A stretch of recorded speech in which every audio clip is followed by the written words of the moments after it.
Namaste, Dhanavad Pranams.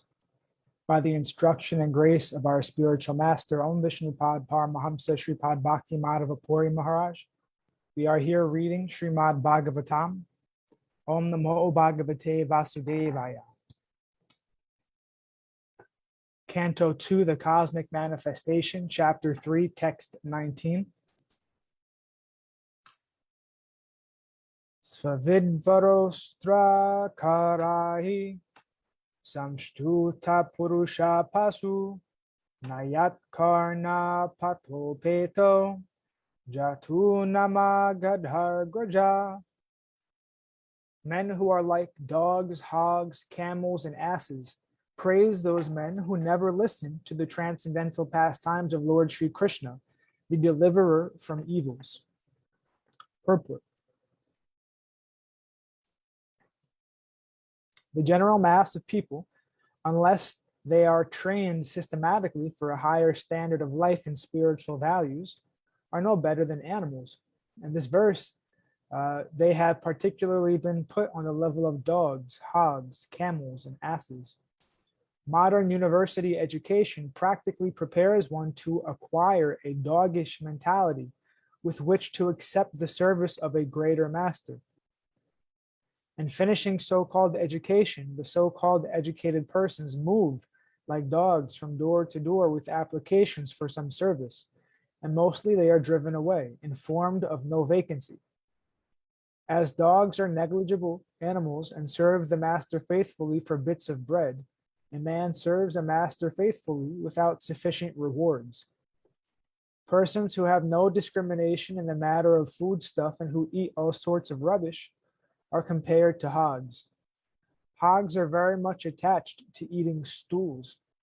So stool is a kind of foodstuff for a particular type of animal. And even stones are eatables for a particular type of animal or bird. But the human being is not meant for eating everything and anything. He is meant to eat grains, vegetables, fruits, milk, sugar, etc. Animal food is not meant for the human being. For chewing solid food, the human being has a particular type of teeth meant for cutting fruits and vegetables. The human being is endowed with 2 canine teeth as a concession for persons who will eat animal food at any cost. It is known to everyone that one man's food is another man's poison. Human beings are expected to accept the remnants of food offered to Lord Sri Krishna, and the Lord accepts foodstuff from the categories of leaves, flowers, fruits, etc., discussed in Bhagavad Gita 9.26. As described by Vedic scriptures, no animal food is offered to the Lord. Therefore, a human being is meant to eat a particular type of food. He should not imitate the animals to derive so-called vitamin values. Therefore, a person who has no discrimination in regard to eating is compared to a hog. The camel is a kind of animal that takes pleasure in eating thorns. A person who wants to enjoy family life or the worldly life of so-called enjoyment is compared to the camel. Materialistic life is full of thorns, and so one should live only by the prescribed method of Vedic regulations, just to make the best use of a bad bargain. Life in the material world is maintained by sucking one's own blood. The central point of attraction for material enjoyment is sex life. To enjoy sex life is to suck one's own blood, and there is not much more to be explained in this connection. The camel also sucks its own blood while chewing thorny twigs. The thorns the camel eats cut the tongue of the camel, and so blood begins to flow within the camel's mouth. The thorns mixed with the fresh blood create a taste for the foolish camel, and so he enjoys the thorn-eating business with false pleasure. Similarly, the great business magnates, industrialists who work very hard to earn money by different ways and questionable means, eat the thorny results of their actions, mixed with their own blood. Therefore, the Bhagavatam has situated these diseased fellows along with the camels. The ass is an animal who is celebrated as the greatest fool, even amongst the animals. The ass works very hard and carries burdens of the maximum weight without making profit for itself. The ass is generally engaged by the washerman, whose social position is not very respectable. And the special qualification of the ass is that it is very much accustomed to being kicked by the opposite sex. When the ass begs for sexual intercourse, he is kicked by the fair sex, yet he still follows the female for such sexual pleasure. A henpecked man is compared, therefore, to the ass. The general mass of people work very hard, especially in the age of Kali. In this age, the human being is actually engaged in the work of an ass, carrying heavy burdens and driving thala and rickshaws. The so-called advancement of human civilization has engaged a human being in the work of an ass. The laborers in great factories and workshops are also engaged in such burdensome work, and after working hard during the day, the poor laborer has to be kicked again by the fair sex, not only for sex enjoyment, but also for many household affairs.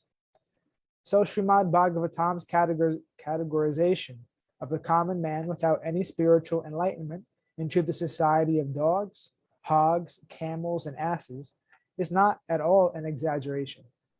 The leaders of such ignorant masses of people may feel very proud of being adored by such a number of dogs and hogs, but that is not very flattering. The Bhagavatam openly declares that although a person may be a great leader of such dogs and hogs disguised as men, if he has no taste for being enlightened in the science of Krishna, such a leader is also an animal and nothing more. He may be designated as a powerful, strong animal or a big animal, but in estimation of Bhagavatam, in Srimad Bhagavatam, he is never given a place in the category of man on account of his atheistic temperament. Or in other words, such godless leaders of dogs and hog-like men are bigger animals with the qualities of animals in greater proportion. Text 20. Bile botor krama vikramanye nashrinvata karna pute narasya jiva sati darduri kevasuta nakop gaya tyuru gaya gataha. One who has not listened to the messages about the prowess and marvelous acts of the personality of Godhead, and has not sung or chanted loudly the worthy songs about the Lord, is to be considered to possess ear holes like the holes of snakes and a tongue like the tongue of a frog. Purport. Devotional service to the Lord is rendered by all limbs or parts of the body. It is the transcendental dynamic force of the spirit soul. Therefore, a devotee is engaged 100% in the service of the Lord. One can engage in devotional service when the senses of the body are purified in relation with the Lord, and one can render service to the Lord with the help of all the senses. As such, the senses and the action of the senses are to be considered impure or materialistic, as long as they are employed only in sense gratification. The purified senses are engaged not in sense gratification, but in the service of the Lord in toto. The Lord is the supreme with all senses, and the servitor who is part and parcel of the Lord also has the same senses. Service to the Lord is the completely purified use of the senses, as described in Bhagavad Gita. The Lord imparted instructions with full senses, and Arjuna received them with full senses. And thus there was a perfect exchange of sensible and logical understanding between master and disciple. Spiritual understanding is nothing like an electric charge from the master to the disciple, as foolishly claimed by some propaganda mongers. Everything is full of sense and logic, and the exchange of views between the master and disciple is possible only when the reception is submissive and real. In the Chaitanya Charitamrita, it is said that one should receive the teaching of Lord Chaitanya with intellect and full senses, so that one can logically understand the great mission. In the impure state of a living being, the various senses are fully engaged in mundane affairs. If the ear is not engaged in the service of the Lord, by hearing about him from Bhagavad Gita or Srimad Bhagavatam, certainly the holes of the ear will be filled with some rubbish. Therefore, the messages of Bhagavad Gita and Srimad Bhagavatam should be preached all over the world very loudly. That is the duty of a pure devotee who has actually heard about them from the perfect sources. Many want to speak something to others, but because they are not trained to speak on the subject matter of Vedic wisdom, they are all speaking nonsense, and people are receiving them with no sense. There are hundreds and thousands of sources for distributing mundane news of the world, and people of the world are also receiving it. Similarly, the people of the world should be taught to hear the transcendental topics of the Lord, and the devotee of the Lord must speak loudly so that they can hear. The frogs loudly croak, with the result that they invite the snakes to eat them. The human tongue is especially given for chanting the Vedic hymns, and not for croaking like frogs. The word asati, used in this verse is also significant. Asati means a woman who has become a prostitute. A prostitute has no reputation for good womanly qualities. Similarly, the tongue, which is given to the human being for chanting the Vedic hymns, will be considered a prostitute when engaged in chanting some mundane nonsense. Text 21.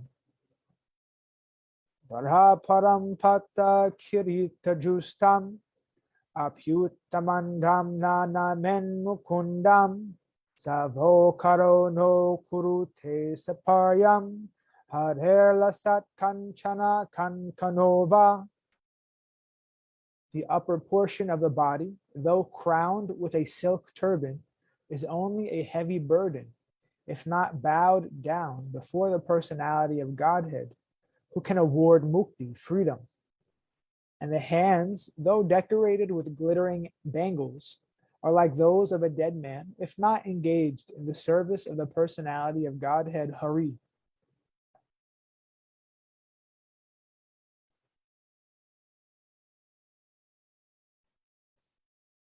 Purport. As stated herein before, there are three kinds of devotees of the Lord. The first class devotee does not at all see anyone who is not in the service of the Lord, but the second class devotee makes distinctions between devotees and non-devotees. The second class devotees are therefore meant for preaching work, and as referred to in the above verse, they much loudly preach the glories of the Lord. The second class devotee accepts disciples from the section of third class devotees or non-devotees. Sometimes the first class devotee also comes down to the category of second class devotee for preaching work.